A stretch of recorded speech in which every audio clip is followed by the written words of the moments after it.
Tim Vine here and welcome back, Unlikely 2, Board of Numbers, Episode 8. Now, we've had one or two comments I've noticed from the previous 7 episodes, well, certainly in the last couple of episodes, saying that these episodes are getting shorter. As I get to each number, it's getting shorter and shorter. You may also notice that along with that, the viewing numbers are getting smaller as well. It's a deliberate thing, that. It's because it's an elite show and it's a sort of endurance test to see whether or not anyone can stick it out till the end. Reminds me when I was a tongue model. I only stuck it out for a week. A tongue model. So here we are. It's number 8. This is what happens on, if you've never heard this podcast before or whatever this thing is, recording. What it is I talk about different numbers on the dartboard, and this is episode 8. So today we're talking about the number 8. And today, first of all, I am going to reveal to you that there's no guest. Part of the reason there's no guest, and I am working on this, is because I don't know how to do record. Well, I don't know how to invite someone on Zoom, and I don't know how to record them on Zoom. I'm trying to get to the bottom of that. Either that, or I have to go to people's houses with my iPad, and be a bit old school about it. Anyhow, as I say, these episodes, if you think they're getting shorter, I'm going to make sure that this one is a bit longer than episode 7, one way or the other. So the number 8, let's start off with the single 8. The single 8, lovely position really, because the single 8 is by the 16, and I always think that you get, it covers over a multitude of sins, shall we say, having the 8 next to the 16, because you can often go for the 8 or go for the 16, and if you go for the 16 and hit the 8, or go for the 8 and hit the 16, often it's leaving you with something so you can pretend it was what you were going for, if you see what I mean. 48 being a perfect example for that. You're on 48, you throw the single 8, you're for double 20. If you throw for the 8 because you want single 8 but you hit the 16, well, you're on double 16. I mean, no one's going to believe you didn't go for that, so you can pretend it's deliberate. This is what the advantage really of having these double segments. The 10 and the 6 is very helpful in that way when you're on 42. Obviously, we talked about this before. You throw for a 10 or a 6, and whichever one you hit is the one that the people assume you went for. You hit the 10, you're on double 16. Well, of course, that's what he went for. You hit the 6, you're on double 18. Well, of course, that's what he went for. And there's a lot of that goes on with the 8 being next to the 16. Now, in terms of what times do you actually throw for a single 8? I think 48 is possibly the only time. We had a similar conversation, didn't we, about the fall. The only time I could think that you would deliberately, a player in a 501 game, a pro would deliberately throw for a 4 was on 44. There was no other situation that I could think of. I was certainly, I'm talking about deliberately throwing for it, and the same goes for the 8.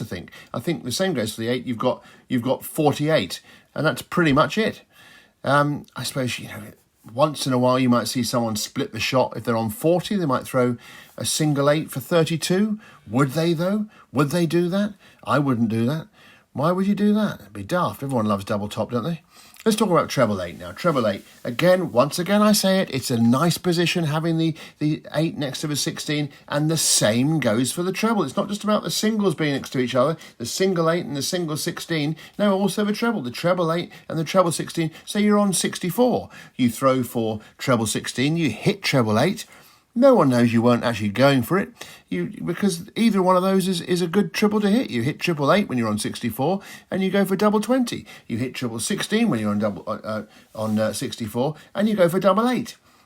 This is the nature of darts. Is you're looking for percentage. Certainly, when you play in a pub and you're not a professional, you are looking for any segment that can give you half a decent go at it. And if that segment involves more than one number, well, everybody's laughing. Unlike this podcast, but I'd say if you're on 58, for example, would you go triple 8, double 17 just for a laugh? Well, you might do. I think it's nice to mix stuff up a bit. I mean, there's nothing better than throwing a first dart and a second dart, and then having the scorer and your opponent having no idea what double you're on, and you hit it, and then you have to explain to them, no, that is it. That does add up. I think you find, like if you're on 1, 3, 4, and you go treble 11, treble 14, double 8. There'd be a pause there where everyone goes, what have you done there? And I'd say, well, I finished it. It's 1, 3, 4. Treble 11, treble, which is 33, treble 14, treble 8. Hang on a minute. That's not right, is it? 134 treble. Sorry, no, just ignore that, please. Sorry, I'm misreading my notes. What I should be saying, this isn't just a ruse to help me fill up more time. Read the notes twice, once correctly and once wrongly. But what I meant to say was when you're on 134, there's another segment group there: treble 11, treble 14, and treble 8. That are all exactly in the same place. And any one of them, if you hit them with your first dart, the 134 shot is still on. And if you're on 74, you can go triple 8 bull if you want to.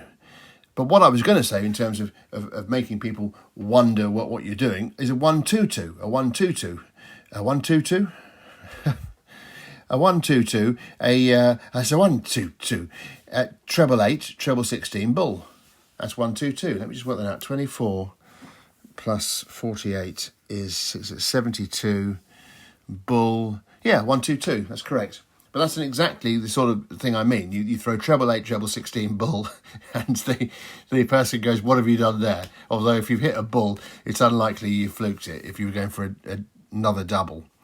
Well, anyway, you say you finished it. If you're on 83, you can go treble 8, treble 9, double 16. Don't hit the off button. If you're on 89, you can go treble 8, outer bull, double 20. There are so many different ways of enjoying the different trebles and singles when they're in clusters and they're in groups, as the 8 and the 16 are. Indeed, the 8, the 11, the 14. There's lots of fun to be had with all the varieties there, the variety of flavours. Double 8, for a long time, it was my favourite double. I can admit that to you now. It may still be my favourite double. And again, I'm going to talk to you again about the lovely little cluster, the nut cluster as I call it, double 8 and double 16. The two of them together there. That's slightly dodgy, but what I mean is forget nut cluster. There's a nice cluster of having them together, because you're on double. Imagine you're on double 16, you go for double 8. Sorry, no, you go for double 16 and you hit double 8, right? And then you've got to go for another double 8, and you get that, you've done it, and the whole thing looks flash, doesn't it? You've done a double. You know, no one knows you didn't do it by mistake. Pretend the first one wasn't an accident. This is some of the joy that happens on that side of the board. Once you get, I'll tell you what, we're having so much more fun now we've got away from those lower numbers, aren't we? The 1, 2, 3, 4, 5, 6, 7. Now we're into numbers, really good, healthy numbers that we love, aren't we? And it's, sorry, I just briefly got, ironically, I'm missing the flipping darts recording this, and I'm watching Gates, who I really think he's fantastic. American player. I love his attitude to the game. You've got to enjoy the game, haven't you? At any level, at their level, they're enjoying it. They're professionals. At my level, I find myself rarely playing anybody other than myself on my board at home, and talking about it into an iPad so that I can listen back to it. But listen, one of the things I want to talk about is because double 8 is a popular double. Can you name someone who won the world title by hitting double 8? And I'll put you out of your misery straight away, and I'll tell you, yes, I can. I'm talking to myself. Yes, I can. 2004 World Championship. The wonderful Andy Fordham, the Viking, he hit double 8, and he was on 61. He went for the treble 15, hit treble 10. Then he went for single 15, left double 8, and he hit double 8, and he became world champion. Lovely, lovely man, and I got to know him a little bit through working on the comic relief and sport relief darts things where we were paired up with people, and just such a lovely bloke. And he came down to me a few times, and we met in a pub and played a bit of darts. And so to play darts with him as well was just magical. Lovely chap. And I always remember when I first got to know him, I was my darts nickname, the Punaway Train, and I'd come on stage at the lakeside, and I'd go woo woo like that, as though in sort of, imagining to pull one of those Jesse James levers, woo woo, those thing, and the whole audience would go woo woo back to me. Anyway, I was taking it all very seriously when I was practicing. After everyone had gone to the bar, I was practicing in this sort of players' lounge area or whatever it was, and I thought I was in there on my own. And just out in the dark corner of the bar, I just heard, while I was practicing on my own, I just heard a voice go woo woo like that, and I looked over, and there was Andy sitting on a stool in the dark. And anyway, God bless him. What an amazingly Great dart player and an amazingly nice bloke. There you are. That's how I'm ending this one. And this was on now. Look at that. It's a 10-minute episode. So there you are. Did you get through it? Did you want to? Have you?